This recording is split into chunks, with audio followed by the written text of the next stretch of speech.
Hello दोस्तों, स्वागत है आपका स्टडी स्कोप यूपीएससी में। हम यहाँ पर जो 2014 का जो जीएस पेपर है उसको डिस्कस कर रहे हैं। उसी क्रम में हमने अभी तक 72 क्वेश्चन को देख लिया है। इसके जो बचे हुए क्वेश्चन हैं उनको हम आज इस वीडियो में डिस्कस करते हैं।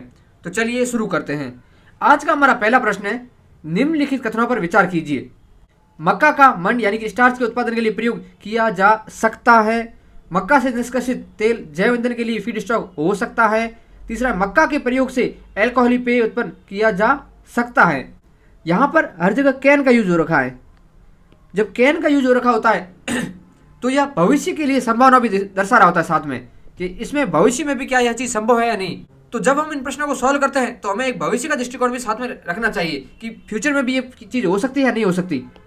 अगर पॉसिबल है तो उसे हमें सही मानना है। तो कभी भी टेक्नोलॉजी का क्वेश्चन आ जाए जिसमें कैन का यूज रखा हो तो ऑलमोस्ट टाइम वो सही होता है। ये हमने डिस्कस किया था। इसी प्रकार जैसे यहाँ उत्पादन की बात हो रही है या किसी चीज़ की यूज़ की बात हो रही है तो वहाँ पे भी कैन आ रखा हो तो मोस्ट प्रोबेबली चांस होता है कि वह हो सकता है। माना कि आज नहीं हो रहा हो लेकिन कल ऐसी टेक्नोलॉजी आ जाए जो इस चीज़ को संभव बना दे, तब तो ये पॉइंट सही हो गया ना। इसलिए हमें इस प्रकार से सोचते हुए इन प्रश्नों को करना है। तो इस प्रश्न में क्या कहा गया है कि मक्का का मंड के उत्पादन के लिए प्रयोग किया जा सकता है। बिल्कुल किया जा सकता है। मक्का का यूज़ करते भी हैं अभी भी स्टार्च के रूप में, क्योंकि जो खाद्य फसलें होती हैं मूलतः उनमें जो ऊर्जा के स्रोत होते हैं वो मंड ही होता है, स्टार्च ही होता है। मक्का से निष्कासित तेल जैव ईंधन के लिए फीड स्टॉक हो सकता है। जैव ईंधन का उत्पादन किससे किया जाता है? जैविक पदार्थों से। मक्का क्या है? जैविक पदार्थ है, तो इससे किया जा सकता है। तीसरा पॉइंट है, मक्का के प्रयोग से अल्कोहली पेय उत्पन्न किया जा सकता है। यहाँ भी सकता है की बात है। तो वैसे तो मक्का का प्रयोग हो भी रहा है लेकिन यहाँ सकता की बात है, तो इस पॉइंट को इजीली हम सही कर सकते हैं। तो यह भी सही हो गया। आंसर होता है हमारा डी। जो स्टार्च होती है वो क्या होता है? वह पौधों में भंडारित ऊर्जा का रूप होती है। जैसे गेहूं, आलू, मक्का, चावल, इनमें जो ऊर्जा का रूप है वो स्टार्च ही होती है। और जो मक्का है वह तीसरी सबसे महत्वपूर्ण खाद्य फसल है। यह खरीफ की फसल है। कर्नाटक इसका सबसे बड़ा उत्पादक राज्य है। उसके बाद एमपी, महाराष्ट्र, आंध्र प्रदेश। इसमें मक्का के लिए वर्षा कितनी चाहिए? 25 से 75 सेंटीमीटर। ज़्यादा वर्षा भी इस फसल के लिए खराब होती है। तो यहाँ इसका आंसर था डी। चलते हैं अगले प्रश्न पर। अगला प्रश्न है, निम्नलिखित में से कौन सा एक जीव अन्य 3 जीवों के वर्ग का नहीं है? यह प्रश्न पता नहीं यूपीएससी ने क्यों ही पूछा, समझ नहीं आ रहा। ऐसे प्रश्नों को आप बिल्कुल एग्जाम में छोड़ दीजिए, क्योंकि यहाँ पर जो जीवों की बात की गई है वो ऑर्थोपोड असंख्य की गई है। चारों हैं वो ऑर्थोपोड असंख्य ही है। अब ऑर्थोपोड असंख्य वगैरह क्या है इतना इंपॉर्टेंट नहीं है, इसको हम स्किप कर देते हैं। वैसे इसका आंसर ए है। चलते हैं अगले प्रश्न पर। अगला प्रश्न है, भारत के उच्चतम न्यायालय में न्यायाधीशों की संख्या में वृद्धि करने की शक्ति किस में निहित है? यानी कि उच्चतम न्यायालय के जो न्यायाधीश हैं उनकी संख्या बढ़ानी है। जैसे अभी 34 है, 34 से 40 करनी हो मान लीजिए, तो कौन कर सकता है? यह अधिकार है संसद के पास। इसका आंसर है संसद, बी। लेकिन आप एक चीज़ याद रखिए, यदि यहाँ पर होता उच्च न्यायालय, यानी कि भारत के उच्च न्यायालय में न्यायाधीशों की संख्या में वृद्धि करने की शक्ति किस में निहित है, अगर ऐसा होता प्रश्न, तो इसका आंसर होता भारत का राष्ट्रपति। बहुत ज़्यादा इंपॉर्टेंट है, इस चीज़ को स्किप मत कर देना। चलते हैं अगले प्रश्न पर। अगला प्रश्न है, भारत के निम्नलिखित नगरों पर विचार कीजिए। भद्राचलम, चंदेरी, कांचीपुरम, करनाल। उपयुक्त में से कौन सी पारंपरिक साड़ी या पारंपरिक वस्त्र उत्पादन के लिए सुख्यात हैं, यानी फेमस है? यहाँ पर यह प्रश्न है, इसका आंसर तो वैसे चंदेरी और कांचीपुरम है, वो साड़ी के लिए फेमस है। करनाल साड़ी के लिए फेमस नहीं है और भद्राचलम साड़ी के लिए फेमस नहीं है। यह प्रश्न एनसीईआरटी का प्रश्न है। एनसीईआरटी में जो फेमस पारंपरिक साड़ी उद्योग वाले क्षेत्र हैं मिडिवल इंडिया के टाइम या फिर एंशिएंट इंडिया के टाइम, वो अच्छे से दे रखा है। तो ये एकदम साधारण एनसीईआरटी का प्रश्न है, बहुत ही टफ क्वेश्चन नहीं है ये। यहाँ पर इसका आंसर होता है बी, यानी कि चंदेरी और कांचीपुरम साड़ी के लिए फेमस है, पारंपरिक वस्त्र के लिए फेमस है। जो चंदेरी है उसमें तो आपने सुना होगा चंदेरी साड़ी। चंदेरी वैसे है कहाँ पर? यह एमपी के अंदर है। और यहाँ पर जैन मंदिर के लिए भी ये फेमस है। अगर वापस कभी आ जाए कि चंदेरी में जैन मंदिर है या नहीं है, तो चंदेरी जैन मंदिरों के लिए फेमस है। और पहला पॉइंट जो भद्राचलम है, यह आंध्र प्रदेश में है, गोदावरी नदी के तट पर। यहाँ पर भद्राचलम मंदिर है, भद्राचलम मंदिर जो भगवान राम से संबंधित है। तीसरा कांचीपुरम है, वह सिल्क साड़ी के लिए फेमस था और यह तमिलनाडु के अंदर है। करनाल है वो हरियाणा के अंदर है और यह क्यों फेमस है? यह मनोहर लाल खट्टर के लिए फेमस है। मजाक कर रहे हैं, जो मनोहर लाल खट्टर है एमपी हैं या मिनिस्टर है जो, वो करनाल से ही आते हैं। तो इसका आंसर होता है बी। चलते हैं अगले प्रश्न पर। हमारा अगला प्रश्न है, निम्नलिखित युग्मों पर विचार कीजिए। यहाँ राष्ट्रीय राजमार्ग है, सामने जुड़े हुए शहर है। अब सभी नेशनल हाईवेज के नाम तो याद रह नहीं सकते, लेकिन कोई व्यक्ति इन क्षेत्रों से आता हो उसके लिए यह बहुत ही आसान हो सकता है। जैसे कि जो NH-15 था उस समय वह मेरे घर के पास से गुजरता था और यह अहमदाबाद और जोधपुर को नहीं जोड़ता था, तो इसलिए तीसरा कैंसिल हो जाता था। तो बचते हैं A व D, तो 50% काम तो मेरा हो गया था। लेकिन अब नेशनल हाईवेज का जो क्रम है वो वापस चेंज कर दिया है। NH-15 अब किसके बीच में है? NH-15 है अब असम अरुणाचल में चलता है। NH-6 है वो सूरत व कोलकाता को जोड़ता है, सूरत कोलकाता। और NH-4 है वो जोड़ता है थाने और चेन्नई को। तो यहाँ पर इसका आंसर होता है डी। नेशनल हाईवेज है उनके सबके नाम याद नहीं रख सकते, लेकिन जो नेशनल वाटरवेज है वो बहुत ही ज़्यादा इंपॉर्टेंट है। पता नहीं मुझे क्यों अंदर से बार बार आवाज़ आती है इस बार नेशनल वाटरवेज से क्वेश्चन आएगा, तो उनको हम थोड़ा देख लेते हैं। ये रहे भारत के मेजर नेशनल वाटरवेज। जो नेशनल वाटरवेज नंबर 1 है वो गंगा नदी पर है, हल्दिया और इलाहाबाद के बीच यानी कि प्रयागराज के बीच है। 1620 किलोमीटर इसकी लेंथ है। यूपी, बिहार, झारखंड एंड वेस्ट बंगाल से ये होकर गुजरता है। नेशनल वाटरवेज नंबर 2 है वो ब्रह्मपुत्र रिवर पर है, धुबरी और सदिया को आपस में जोड़ता है। असम में है ये, असम, वेस्ट बंगाल, अरुणाचल प्रदेश और मेघालय से होकर ये गुजरता है। तीसरा वाटरवेज है वो है west coast canal, Kollam to Kottapuram, Kerala के अंदर है यह 205 किलोमीटर का है। जो नेशनल वाटरवेज 4 हैं वो गोदावरी, कृष्णा और इसकी जो सहायक नहर है उस पर स्थित है और यह काकीनाडा को पुडुचेरी से जोड़ता है। 1078 किलोमीटर है। लेंथ भी इनकी याद रखना, कभी क्रम पूछ ले कि इनको अरेंज कीजिए लंबाई के आधार पर। नेशनल वाटरवेज 5 है वह ब्राह्मणी डेल्टा और उसकी जो नहर है उस पर स्थित है उड़ीसा के अंदर। यह जोड़ता है गोनेखली को तलचर से और ये 588 किलोमीटर है। उड़ीसा और वेस्ट बंगाल के बीच में है ये। जो नेशनल वाटरवेज 6 है वो बराक रिवर पर है और वह लखीमपुर को भांगा से जोड़ता है और यह 121 किलोमीटर लंबा है। असम, मिजोरम, मणिपुर, त्रिपुरा इन क्षेत्रों के अंदर यह वाटरवेज है। ये बहुत ज़्यादा इंपॉर्टेंट है, आप इनको याद कर लेना। कम से कम जो 6 वाटरवेज है मेनली उनको तो याद रखना ही रखना, 1 2 3 4 5 6 को। चलते हैं अगले प्रश्न पर। अगला प्रश्न है निम्नलिखित अंतर्राष्ट्रीय करारों पर विचार कीजिए। पहला पॉइंट है खाद्य एवं कृषि हेतु पादप आनुवांशिक संसाधनों के विषय में अंतर्राष्ट्रीय संधि, मरुभवन का सामना करने हेतु संयुक्त राष्ट्र अभिसमय UNCCD, विश्व विरासत अभिसमय। उपयुक्त में से कौन से जैव विविधता से संबंध रखते हैं? अब यह प्रश्न भी आसान है, यहाँ पर बहुत बड़ा एस्पेक्ट दे दिया जैव विविधता। अब यहाँ पर जो जैव विविधता है उसे जो यहाँ पर 3 अभिसमय दिए गए थे वो कुछ ना कुछ रूप में तो प्रभावित करते ही होंगे या उनसे जुड़े हुए होंगे। इसलिए यहाँ पर जब ऐसे प्रश्न आए जिसमें बहुत ही ज़्यादा स्कोप हो, उन प्रश्नों में ऑलमोस्ट आंसर डी होता है, यानी कि ऑल ऑफ द अबव होता है, क्योंकि वहाँ पर सीधा बहुत ही बड़ा एस्पेक्ट दे दिया जैव विविधता। अब जैव विविधता के अंदर बहुत सारी चीज़ें आ जाती है जो हमें खुद को पता भी नहीं है। ऐसे जो बहुत ज़्यादा डाइवर्सिटी वाले प्रश्न होते हैं उनमें हमें थोड़ा सा विस्तार से सोचना चाहिए। वैसे भी यहाँ पर खाद्य एवं कृषि की बात की गई है तो जैव विविधता हो गया। दूसरा है मरुभवन का मरुस्थल, जैव विविधता हो गई। तीसरा विश्व विरासत अभिसमय, इसमें 2 प्रकार के स्थल होते हैं, एक होते हैं प्राकृतिक और एक होता है सांस्कृतिक। तो प्राकृतिक स्थल हो गए तो ये भी जैव विविधता हो गया। बहुत ही जनरल प्रश्न, बहुत ही साधारण प्रश्न था ये, आंसर होता है इसका डी। अब यहाँ पर जो ये 3 अभिसमय हैं इनको हम बहुत ही अच्छे से देख लेते हैं क्योंकि ये बहुत इंपॉर्टेंट है।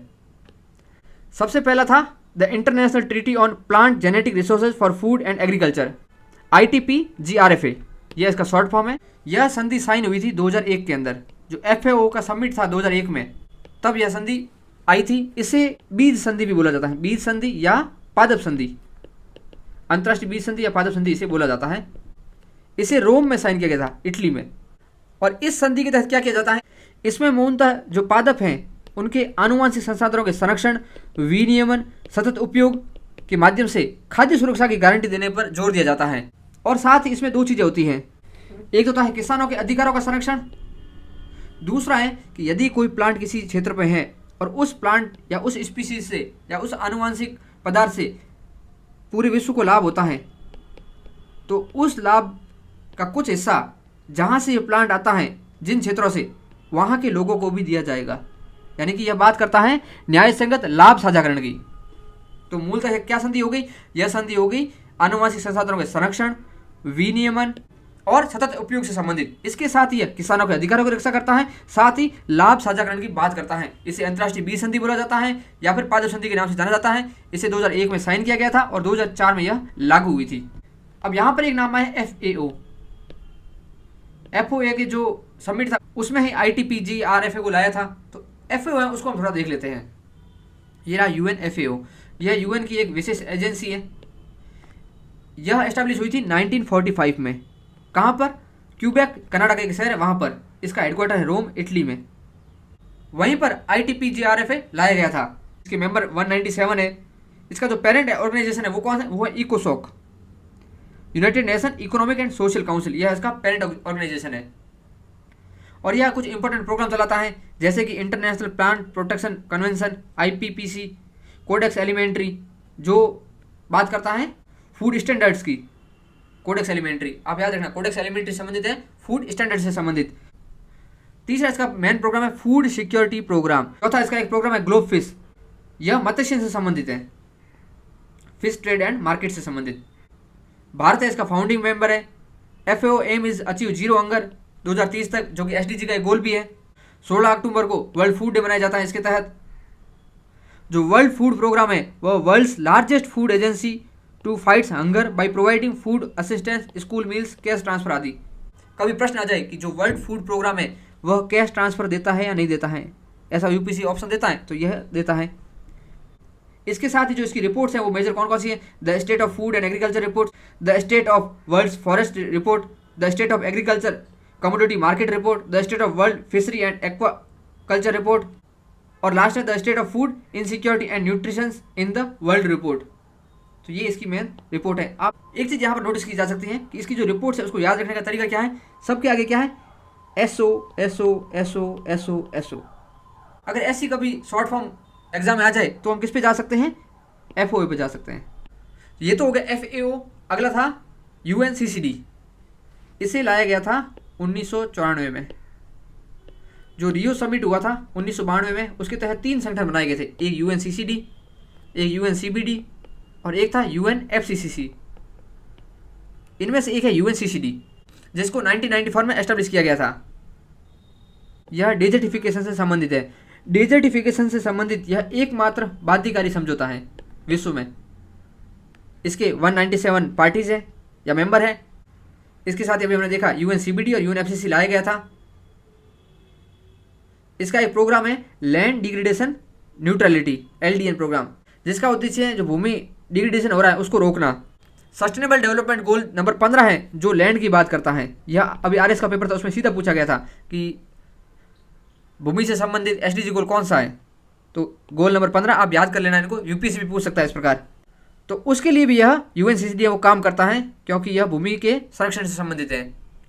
एक था वहाँ पर विश्व विरासत अभिसमय, यह बहुत ज़्यादा इंपॉर्टेंट है UPSC के हिसाब से। पिछले साल भी 2 प्रश्न पूछे थे। विश्व विरासत अभिसमय 1972 में यूनेस्को के तहत लाया गया था।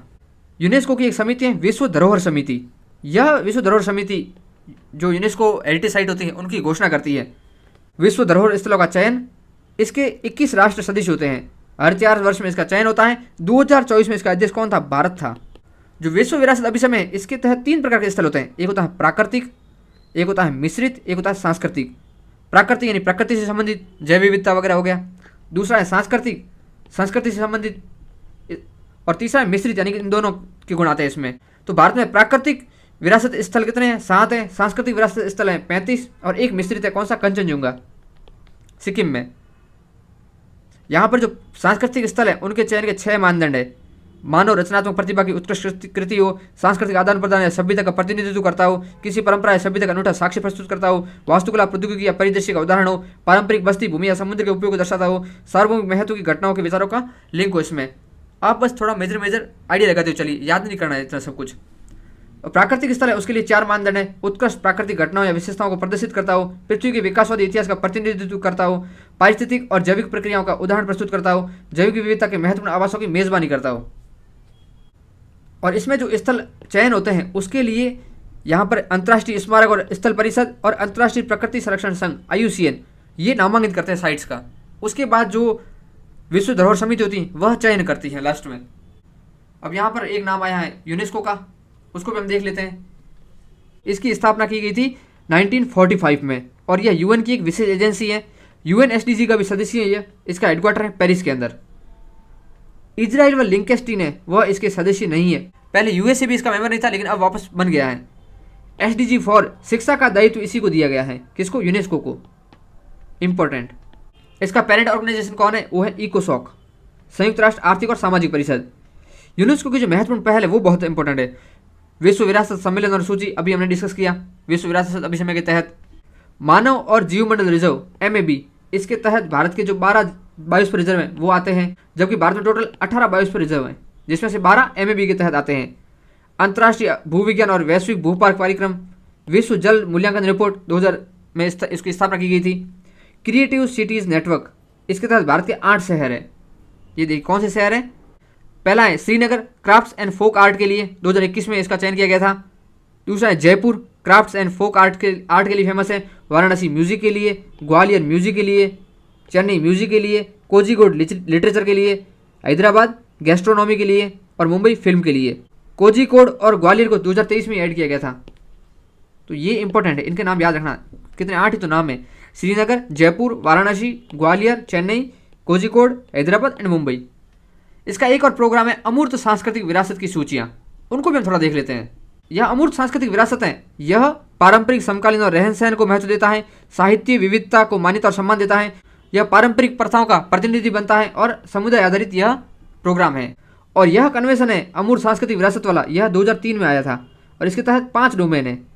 एक मौखिक परंपरा और अभिव्यक्तियाँ, स्थापत्य प्रदर्शन, सामाजिक प्रथाएं, अनुष्ठान, उत्सव और कार्यक्रम, प्रकृति और ब्रह्मांड से संबंधित ज्ञान और अभ्यास, पारंपरिक शिल्प कौशल। इसके तहत भारत के 15 अमूर्त सांस्कृतिक विरासत को जोड़ा गया है। इंपॉर्टेंट है, 2024 में पूछा गया था गरबा का प्रश्न, याद होगा आपको। तो इसमें 15 है, उनको देख लेते हैं। गुजरात का गरबा, कोलकाता में दुर्गा पूजा, कुंभ मेला, नवरोज क्या है? पारसी नववर्ष है। योग, पंजाब के जंडियाल गुरु के ठठेरों को पीतल और तांबे के बर्तन बनाने की पारंपरिक कला, ठठेरा समुदाय की पीढ़ियों से चली आ रही मौखिक परंपरा है ये। संकीर्तन, यह मणिपुर का है, फेमस है, जो वैष्णव संप्रदाय है वहाँ का। लद्दाख का बौद्ध मंत्रोच्चार। मुडियेट्टू, यह केरल में फेमस है और यह देवी काली और राक्षस दारिका के बीच के युद्ध का नृत्य है एक। राजस्थान के कालीबेलिया लोक संगीत और नृत्य, लयबद्धा के लिए जाना जाता है यह। छऊ नृत्य, यह बंगाल, उड़ीसा, झारखंड में फेमस है। रम्मण, यह उत्तराखंड का एक नाटक है। रामलीला, वैदिक मंत्रोच्चार की परंपरा। कुडियाट्टम, सांस्कृतिक रंगमंच, यह केरल का एक सांस्कृतिक रंगमंच है। इनको आप याद रखना, ये भी बहुत ही ज़्यादा इंपॉर्टेंट है। अगला प्रश्न है, पृथ्वी काल के संदर्भ में निम्नलिखित कथनों पर विचार कीजिए। अर्थ और UNEP और WWF का प्रोग्राम है, world wide fund for nature. यह UNEP और WWF का एक प्रोग्राम है।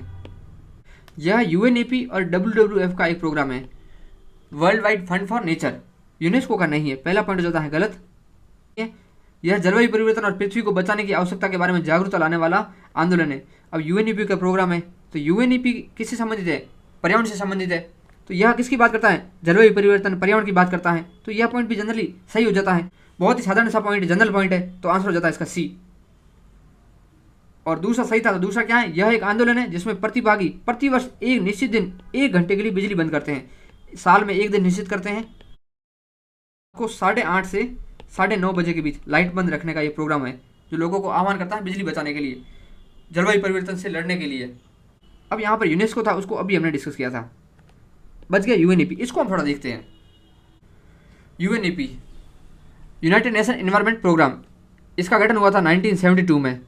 मानव पर्यावरण पर संयुक्त राष्ट्र सम्मेलन हुआ था उसके तहत, कहाँ? स्टॉकहोम में। तो जो स्टॉकहोम कन्वेंशन था 1972, उसमें इसकी स्थापना की गई। इसका जो पेरेंट ऑर्गेनाइजेशन है वो है UN। इसका हेडक्वार्टर है नैरोबी, केन्या के अंदर। 17 SDG लक्ष्यों को पूरा करने में हेल्प करना इसका एक कार्य है। यह जो रिपोर्ट लाता है वो कौन सी है? उत्सर्जन अंतराल रिपोर्ट, वैश्विक पर्यावरण outlook, adaptation gap report, global air quality assessment. बहुत ही ज़्यादा इंपॉर्टेंट रिपोर्ट है, आप याद रखना इनको। और UNEP के तत्वाधान में कौन कौन सी संधियाँ हुई हैं? एक हुई है UNEP प्लस WMO ने मिलकर क्या बना है? IPCC। IPCC अपनी रिपोर्ट देती है, 6ठी रिपोर्ट इस बार आई थी अभी 1-2 साल पहले। और IPCC है वो रिपोर्ट तो लाता है लेकिन ये रिसर्च नहीं करता है, ये याद रखना। IPCC अपनी खुद की रिसर्च नहीं करता है। 2007 का जो नोबेल पुरस्कार दिया गया था वो किसको? IPCC को दिया गया था। प्रवासी प्रजातियों का संरक्षण से संबंधित जो संधि है वह भी UNEP की तत्वाधान में भी हुई है। उसको बोला जाता है बॉन कन्वेंशन या फिर प्रवासी प्रजातियों पर कन्वेंशन, CMS। ये साइन हुई थी 1979 में। CMS एकमात्र वैश्विक और UN आधारित अंतर सरकारी संगठन है जो प्रवासी प्रजातियों के लिए है। इंपॉर्टेंट, एकमात्र है ये। और UNEP इन सभी जो कन्वेंशन है इसका सचिवालय होस्ट करता है। कौन सा? CBD, मीनामाटा, रोटरडम, रासायनिक प्रदूषकों से संबंधित है। बेसल, स्टॉकहोम है स्थायी प्रदूषकों से संबंधित। CMS अभी देखा, और साइट्स। इन सभी का सचिवालय होस्ट कौन करता है? UNEP करता है। UNEP की मेजर एक्टिविटी कौन सी है? Clean up world, billion tree campaign, seal the deal, Tunza, faith for the earth, ये इसके मेन प्रोग्राम है। अभी हमने देखा था 1972 का जो कन्वेंशन था उसमें UNEP की स्थापना हुई थी। उसका नाम क्या था? उसका नाम था मानव पर्यावरण पर संयुक्त राष्ट्र सम्मेलन। इनके नाम भी याद रखना। 1992 में हुआ था, उसका नाम था पर्यावरण व विकास पर संयुक्त राष्ट्र सम्मेलन। और जो 2012 में हुआ था उसका नाम था सतत विकास पर संयुक्त राष्ट्र सम्मेलन। और दूसरा था world wide fund for nature. इसकी स्थापना हुई थी 1961 में। यह एक NGO है। इसका जो लोगो है वो पांडा है। लिविंग प्लेनेट रिपोर्ट है, इंपॉर्टेंट है, जो कौन लाता है? WWF लेके आता है। डेट फॉर नेचर स्वैप इसका एक प्रोग्राम है। अर्थ और भी इसका प्रोग्राम हो गया। 22 मार्च के दिन 2025 में निश्चित किया गया है अर्थ और के लिए, जिसमें रात को 8:30 से 9:30 बजे के बीच लाइट बंद रखने का आह्वान किया जाएगा। तो यहाँ पर इसके सभी एस्पेक्ट को हमने डिस्कस कर लिया। इसका आंसर होता है C। चलते हैं अगले प्रश्न पर। अगला प्रश्न, निम्नलिखित में से कौन सा एक आहार श्रृंखला का सही क्रम है? आहार श्रृंखला का सही क्रम का मतलब है कि कौन सा उत्पादक है, फिर प्राथमिक उपभोक्ता कौन सा है, उसके बाद द्वितीयक उपभोक्ता कौन सा है, ये यहाँ पर दिखाना है। यहाँ पर जो इसका आंसर है वह है A। ऐसे प्रश्न आते हैं उनको भी आप छोड़ सकते हैं, लेकिन किसी ने बायोलॉजी पढ़ रखी है, जो डाइटम होते हैं वो प्राथमिक उत्पादक होते हैं समुद्र के। ये प्रकाश संश्लेषण के माध्यम से अपना भोजन स्वयं बनाते हैं, तो इसलिए ये प्राथमिक उत्पादक है, तो सबसे पहले यही होंगे। तो 2 ऑप्शन तो इसमें एलिमिनेट हो जाते हैं। क्रिटिसाई होते हैं ऑर्थोपोडा संघ के। अभी आया था ना ऑर्थोपोडा संघ के कौन से होते हैं? केकड़ा वाला, बिच्छू वाला प्रश्न, तो वो क्रिटिसाई होते हैं। उनको बोलते हैं क्रिटेशियाई। ऑर्थोपोडा संघ के होते हैं ये केकड़े, लोबस्टर, श्रिम्प वगैरह इसके एग्जाम्पल हो गए। हेरिंग है वो मछली है एक। तो डाइटम को खाते हैं कौन? क्रिटेशियाई को खाते हैं हेरिंग। इसका आंसर होता है A। आहार श्रृंखला के बारे में हमने 2013 के GS पेपर में अच्छे से डिस्कस किया था, वहां पर आप देख सकते हैं। आज के इस डिस्कशन में इतना ही। इसके जो बचे हुए प्रश्न हैं उनको हम कल की वीडियो में देखेंगे। तब तक के लिए जय हिंद, जय भारत।